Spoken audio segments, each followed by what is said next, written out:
பார்க்கவே கூடாது என்பதற்காக அப்பாவிகளின் கண்களில் கருப்பு துணியை கட்டி சுட்டுக் கொன்றார்களே, அது குற்றமா? என் மக்கள் என் மேல் காட்டும் அன்பை குலைக்க எவ்வளவு தொல்லை தந்தார்கள். போலீசாரை வைத்து எவ்வளவு அடக்குமுறைகளை நடத்தினார்கள். முடிந்ததா? அவர்கள் என் மேல் காட்டும் அன்பில் கடுகளவையாவது குறைக்க முடிந்ததா இந்த காங்கிரசாரால்? தேர்தல் பிரச்சாரத்தின் போது உள்துறை மந்திரி திரு பக்தவச்சலம் சர்க்காரை ஸ்ரீ கிருஷ்ணராகவும் என்னை சிசுபாலனாகவும் வர்ணித்து இந்த சர்க்கார் என்னை வதம் செய்ய போவதாக பேசியிருக்கிறார்கள். நல்லவர்க்கு தொல்லை தந்த அரக்கன் இரணியனை வதம் செய்ய தூணை பிளந்து கொண்டு ஒரு நரசிம்மன் தான் அவதரித்தான்.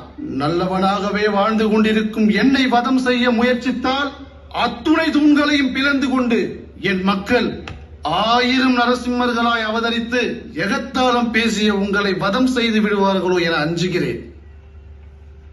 மாவீரன் சுபாஷ் பாபுவை தலைவனாக ஏற்றுக்கொண்ட எவரும் நியாயமில்லாத அடக்குமுறைகளுக்கு அஞ்ச மாட்டார். அடியேனோ சுபாஷ் பாபுவை தலைவனாக மட்டுமல்ல தமையனாகவும் ஏற்றுக்கொண்டவன். அடியேன் அஞ்சுவதும்